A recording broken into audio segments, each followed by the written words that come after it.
Thank God it's Monday. I hope everybody had a wonderful weekend. I'm here at a very special place. This is the Toyota, but this is not what I'm going to show you today. How do you like the new hood locks?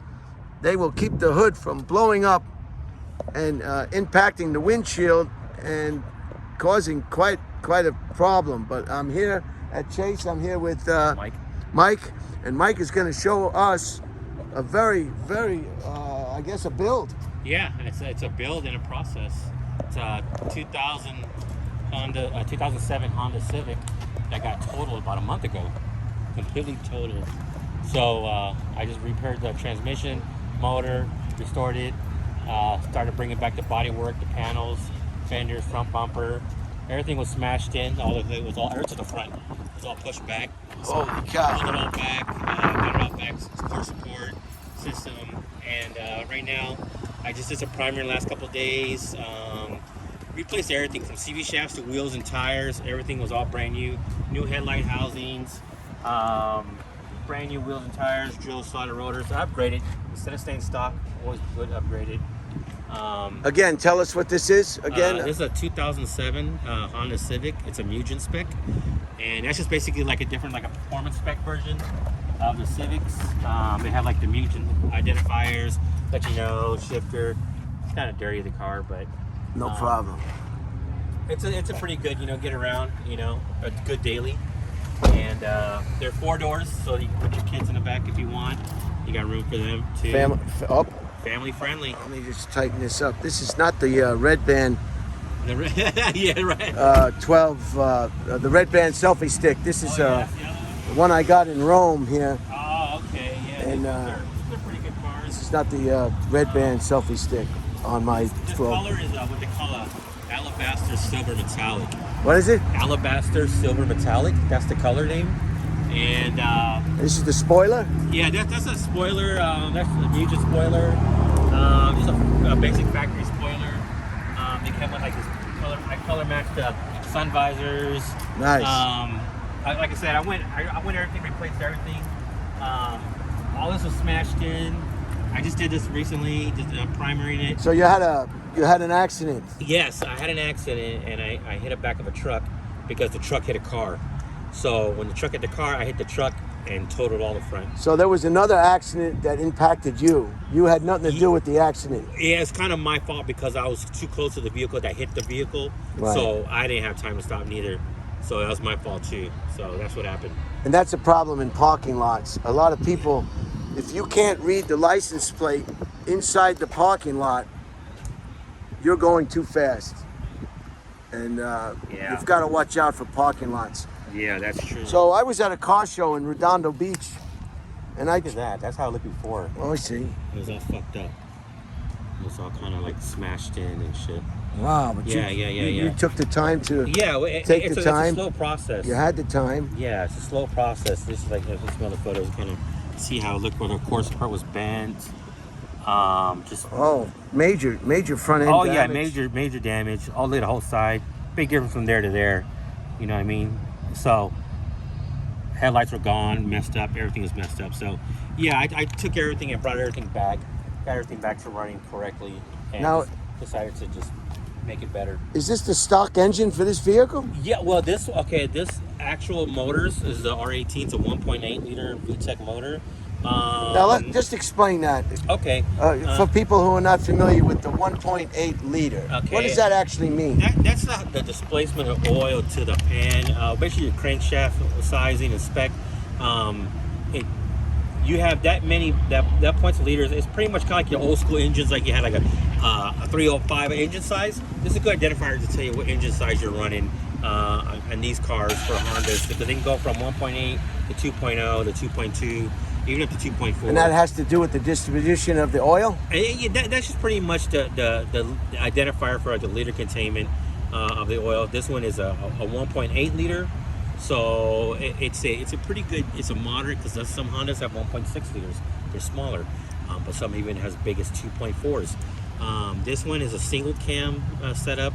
It does run the VTEC system because it is a Mugen spec.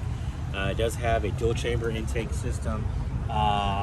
whatnot. Did you have to replace the radiator? Oh yeah, I had to replace the brand new radiator, brand new core support, brand new AC fan condensers, a lot of electronics that had to be adjusted and rewired, and it's still in the middle of the process. So it says, but even now, air conditioning still works. I got everything running perfectly. Everything functions 100% like it should. The car sounds amazing. For a guess you won't even guess how many miles this car has. How many miles? This Civic has over 207,000 miles. 2007? 207,000. And if I start it up, it sounds quieter than most new cars.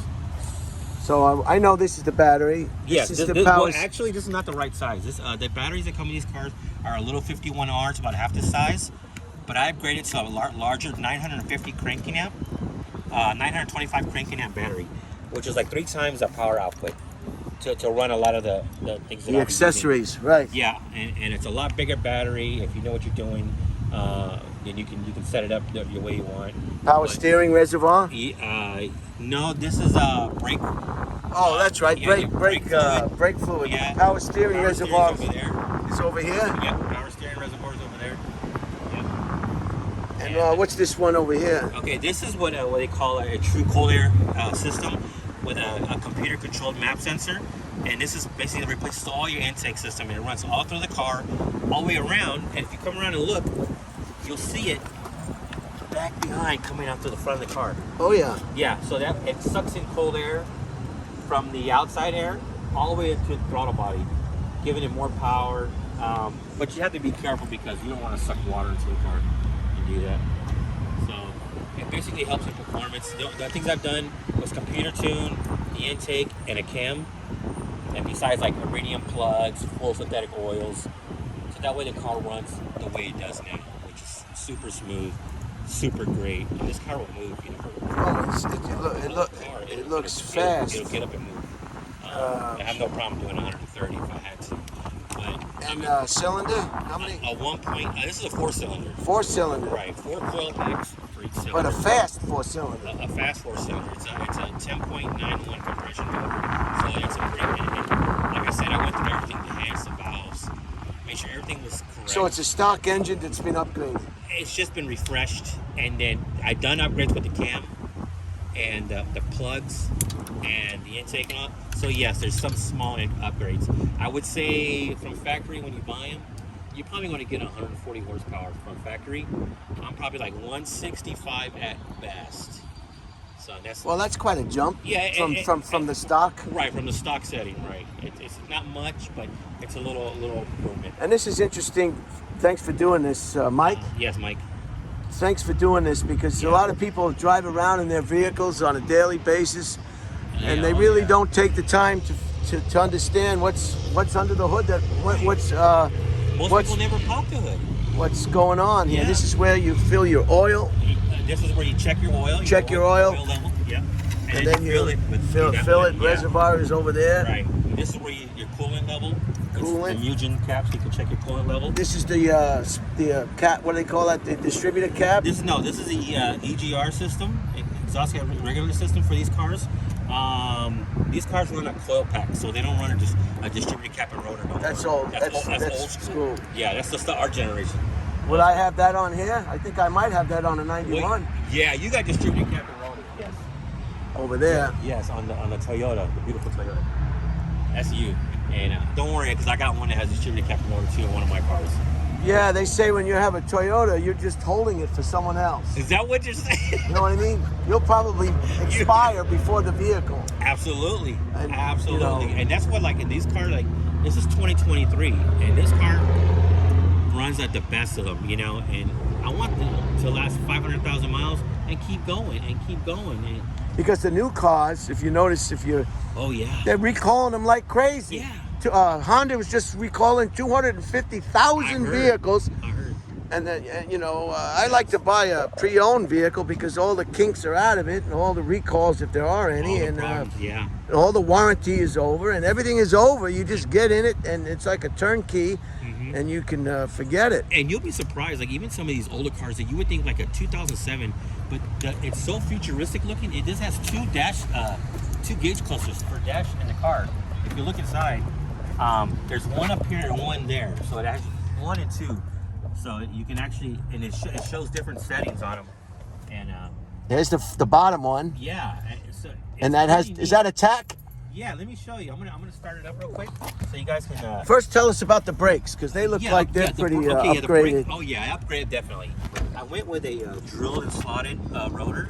And that gives the brake pad more air, cooling. That will help you expel the heat better, and also less brake fade on your braking, so you don't get that. And then I went with the EBC brake pads and just redid the calipers and just kind of redid the pistons. And so that alone was quite pricey. Just, no. Honda very cheap. Yeah. Honda's very cheap. Yeah, you can get away with. I think I spent more on rims and tires honestly than the brakes and rotors. And because tires, you got to get all brand new. These are 18s. When these cars come with 15s or 16s, I went with 2 sizes up, wider profile. I like this size. Yeah. Some of them get kind of nutty with the really crazy. 17 inch. No, that's not practical. Yeah, I need something that's functional and does the job. So I decided to go all 4 brand new tires. And you have to watch for low curbs too. Yeah. Driveways. You got to make sure suspension's correct and everything. Yeah. And just for a second, I may have to do this. Tell us a little about. We're in Austin, Texas, by the way, and it's the 20th of November. Yeah. How easy is it for me to register? Get those California plates off that truck if I wish to do so, and get one of these and get legal, I guess. I am native from Cali. I grew up Oakland to San Jose, and when I got here, it was pretty easy to transition for me. It was not a problem because of military, but if you're trying to do it the first time, as long as you have your title and your registration, and you go get your car inspected at a local stock. Big engine. Oh yeah, that's a big engine right over there. Power. That's like the Trans Am. Oh yeah, that's like a stock car. Yeah. So how much do you think it'll cost me to get one? Big engine. Big engine. Jeez. Huh? Because I only paid $94. So what do I do first? First I get it inspected? First you get it inspected. And all I have to do that is show them. And then you go show your insurance. My insurance is back in... You got your copy of the insurance? Yeah, I have a proof of insurance. Just show them the insurance. They go inspect the car. And it'll cost you like $7 or $8. Right. And then they'll give you what they call a vehicle inspection form, VIR form. Then you go to your DMV. Go to DMV, show them your VIR form. It'll already be on their system already. And they tell you want to register your car. And they'll cut me some plates. And then they'll write it in there. And they got a whole stack of them. They give you a brand new set of plates if you want. Because you're here in Texas now. You got a proof of address. Boom. Yes. Yeah, there you go. End of story. Because if you're registering your car for the first time, they're going to look at the value of the car, not what you paid for it. You could have bought it from your uncle for $5 and a 12-pack of beer. Right. But if the car's worth $10,000, then they're going to charge you 8% of what that value. So you could pay like $600-800 to register that car in your name.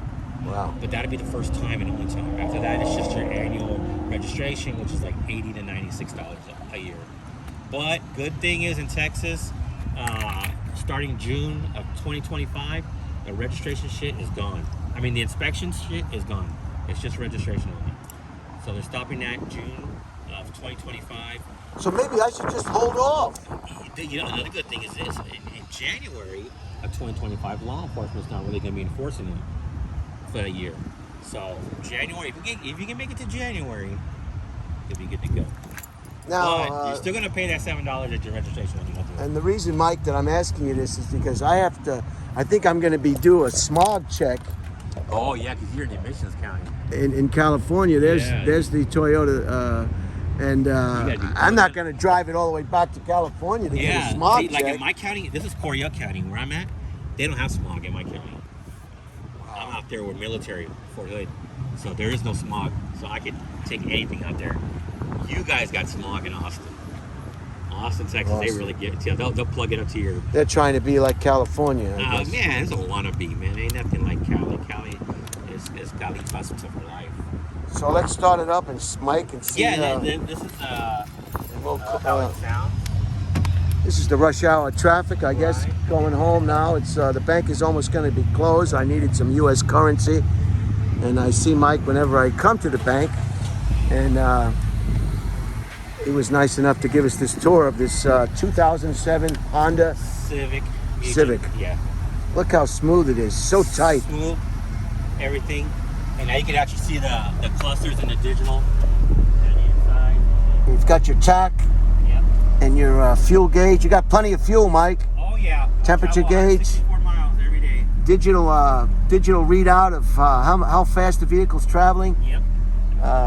Your indicators, your seatbelt indicators, Oh brights. yeah. Hey, idle smooth. And you got a stick shift, which is great. Engine smooth. It's real fun to drive a stick shift. No vibration in the motor. Yeah, real fun car. Real fun Stick car. shifts are fun unless you live in a very hilly place. It could be kind of monotonous. But if you've got a relatively, like Texas, basic kind of flat, a stick shift is the way to go. And I think you save on gas as well, don't you? You can. I think automatically be a more efficient driver. Look at that. You can't even hear the engine. It's like it's unbelievable. You know, when you start a Japanese car, it's like flipping on a light switch. 207,000 miles, still running like new. It's like flipping on a light switch. And an American car, sometimes you go to start, especially you gotta back play east, with the it's like, pedal and- oh, come on, we just went to the store. You want to go to the store again? Come on. Yeah. You know, back east where it gets cold and what have you, oh my God. Not these ones. These Japanese cars, I tell you, they're like light switches. You just put them on. Yeah. Koreans are making quite a.